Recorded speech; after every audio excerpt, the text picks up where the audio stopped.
Alright guys, this is the 2006 Harley-Davidson Street Bob. This is the slightly older version, so it does still have the twin rear shocks like we're used to.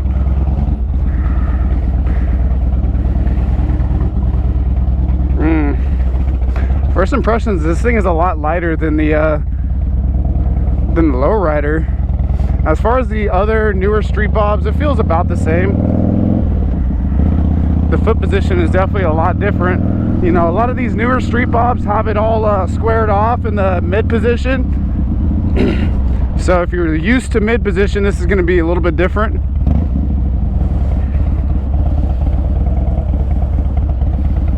Alright, we got a green here.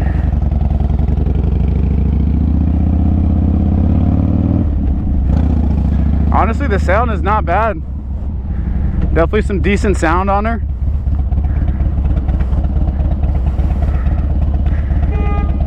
These are one of the older style Harley motors, so they do have a little bit more grumble to them, you know, a little bit more shake. But what I notice about Harley is that not a lot of people know until they actually ride them and give them a fair shot, is that, you know, once you get on the throttle, they are glass smooth. These brakes, they feel safe, but nothing impressive. I'd probably want to go with some upgraded brakes over the long run. If I was going to do any more spirited riding, that is, you know, so far doesn't feel like an issue.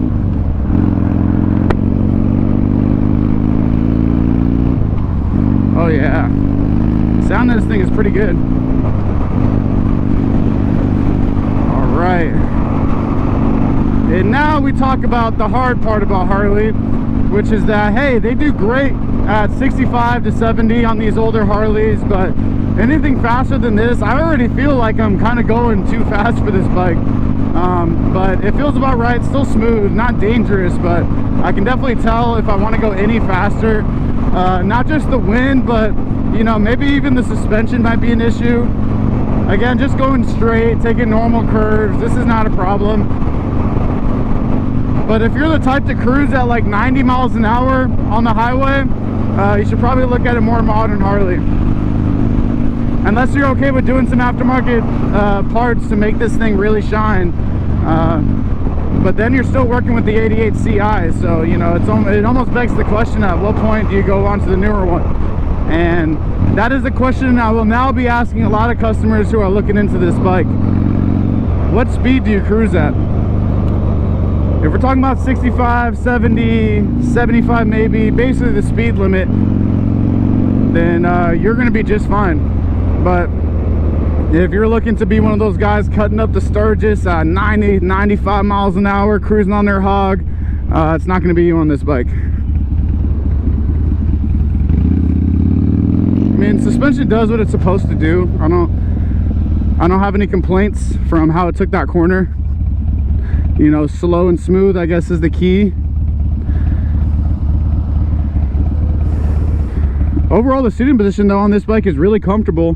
You know, even without having any wind protection, I don't feel like I'm being forced off by the wind. This is also my first time riding with one of these throttle, I don't know what you would call it, but, you know, basically these little throttle helpers. And it does definitely feel pretty comfortable to just hold the throttle open at its current rate.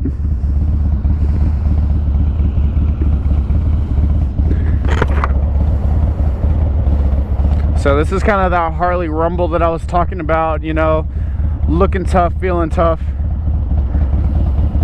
But once you give it some throttle, it smoothens out.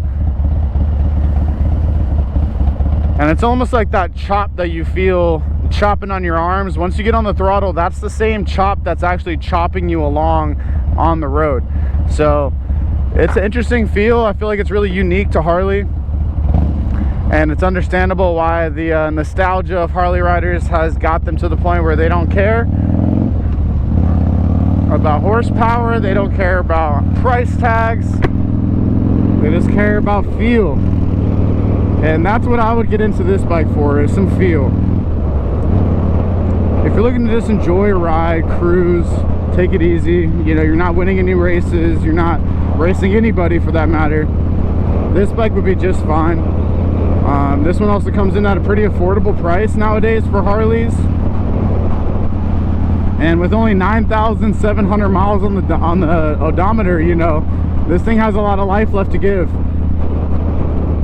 So I could totally see this being my you know, my first big Harley, or maybe even my you know, my first commuter bike, or maybe just a third, fourth bike as a project, you know, something to work on. Like I said, it's got some life left, so it definitely has the ability to do whatever you want. If you want to make it a commuting bike, it'll be a good commuter. If you want to make it a project and, you know, make this thing look completely different than when it started, I'm sure it'll do that just fine too.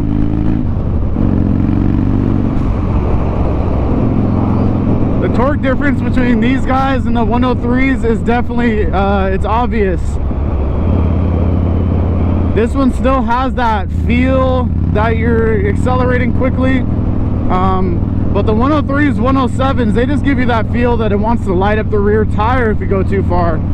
So if anything, this might be a little bit better set up for somebody that is looking at their first bigger Harley. If you're not super used to a lot of torque, then, you know, this thing isn't going to kill you.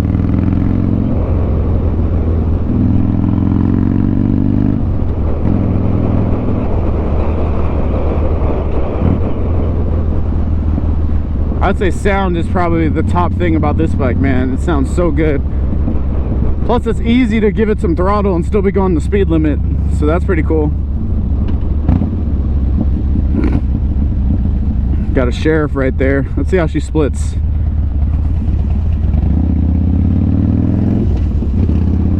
Yeah, she splits okay. I don't feel especially scared and dangerous here. Overall, final impressions, 2006 Street Bob, not bad, pretty light. Brakes would need some improvement for any spirited canyon riding, but for daily use, feels plenty safe. Torque is not unmanageable, not unapproachable for a newer rider. The weight is probably what would get a new rider in trouble on this bike. So yeah, ONYX Moto, check us out. Give us a call. We'll be happy to walk you through this one. Thank you.